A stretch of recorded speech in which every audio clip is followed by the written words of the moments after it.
ሰላም ሰላም የዩቲዩብ ቤተሰቦቼ እንዴት ናችሁ?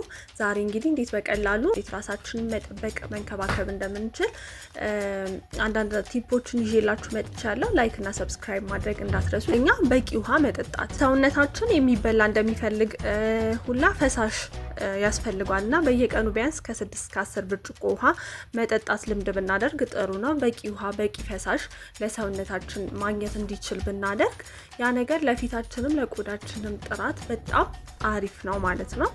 ሌላው ደግሞ አትክልትና ፍራፍሬ መመገብ በፋይበር የበለጸጉ ፍራፍሬዎችንና አትክልቶችን ብንመገብ እጅግ በጣም ጥሩና ተመራጭ ነው። ለፊታችን ቆዳ ለጤናችንም ለተለያየ ነገር ይጠቅመናል ማለት ነው።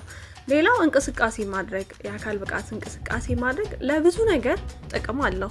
ለጤናችን፣ ለቆዳችን፣ ለሁሉም ነገር ጥቅም አለው ማለት ነው። በሳምንት የተወሰነ የአካል ብቃት እንቅስቃሴ የማድረግ ልምድ ቢኖረን እጅግ በጣም አሪፍ ነው። ሌላው ደግሞ በቂ እንቅልፍ መተኛት ለቆዳ ጥራት በቂ እንቅልፍ መተኛት ልክ እንደ ምግብ ነው። ለቆዳችን ውበት ይጠቅመናል እና ለአይምሯችን ራሱ በቂ እንቅልፍ ማግኘት እጅግ በጣም ጥሩና ጠቃሚ ነው። አንድ ሰው ቢያንስ በቀን ውስጥ 8 ሰዓት የመተኛት ልምድ ቢኖረው እጅግ በጣም ጥሩ ነው። ከፍተኛ ጤናማ የሰውነት ቆዳ እንዲኖረው ያደርጋል ያ ነገር ማለት ነው። ለ8 ሰዓት ያክል የመተኛት ልምድ ቢኖረው ከፍተኛ ጤነኛ የሆነ ቆዳ እንዲኖረው ያደርጋል ማለት ነው። በአጠቃላይ ሰውነታችን እረፍት ይፈልጋል። ያንን ነገር በእንቅልፍ ብናሳልፍ ጥሩ ነው።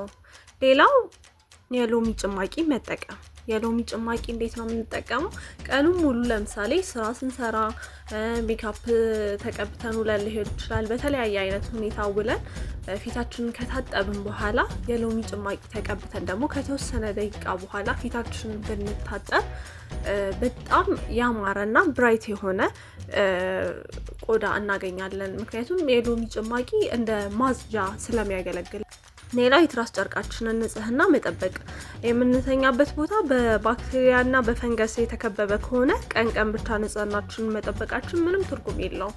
ለዚህ የምንተኛበትን ቦታ አካባቢ ንጹህ ማድረግ፣ ትራሳችንን ቢያንስ በሳምንት 2 መቀየር ብንችል ቢያንስ 3 ቢሆን ጥሩ ነው። አንሶላችንን ንጹህ ብናደርግ ያ ነገር የፊታችን ቆዳ እንዳይጎዳ ያደርግልናል ማለት ነው።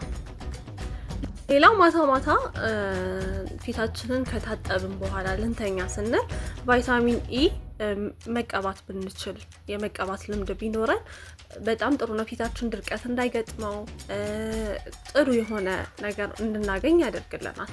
ማታ ስንተኛ ተቀብተን ብንተኛ በጣም አሪፍ ነው። ሌላው ደግሞ ፊታችንን መታጠብ ቢያንስ በቀን ከ2 እስከ 3 ጊዜ ፊታችንን መታጠብ ልምድ ብናደርግ ጥሩ ነው። ምክንያቱም በተለያየ አይነት ሁኔታ ልንውል እንችላለን። የተለያዩ ነገሮች ፊታችን ላይ ሊያርፍ ይችላል። ያንን ነገር ቢያንስ በቀን ውስጥ 2-3 ብንታጠብ ጥርት ያለ ቆዳ እንዲኖረን ያደርጋል ማለት ነው። ሌላው ፊታችንን በጋለ ውሃ በጣም በሞቀ በጣም በጋለ ውሃ አለመታጠብ። ምክንያቱም ፊታችን ፓርት በጣም ሴንሲቲቭ ስለሆነ ቆዳችን ይቆጣል። በጣም በጋለ ውሃ ስንታጠብ በጣም በጋለ ውሃ ስንታጠብ ፊታችን የመቆጣት ባህሪ ይኖረዋልና ፊታችንን በጣም በጋለ ውሃ ባንታጠብ ጥሩ ነው። ሌላው በሳሙና መታጠብ፣ ግን በተደጋጋሚ ሙልጭ አድርገን በሳሙና ፊታችን የምንታጠብ ከሆነ ፊታችን እየተጎዳ ይመጣል። ይሄ ፊታችን የመፈርፈር ባህሪ ፊታችን ድርቀት ያጋጥመዋል ማለት ነው። ፊታችን ድርቀት ያጋጥመዋል። ለዛ በጣም በሳሙና በተደጋጋሚ ሙልጭ አድርገን ባንታጠብ ጥሩ ነው።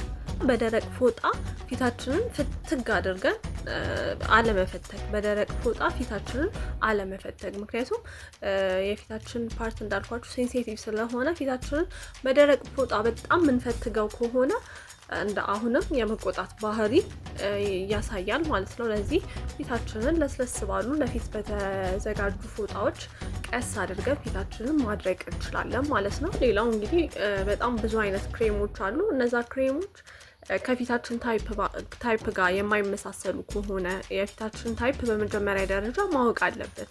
ያንን የፊታችንን ታይፕ አውቀን ከፊታችን ታይፕ ጋር የሚመሳሰል ክሬም ነው መጠቀም ያለብን።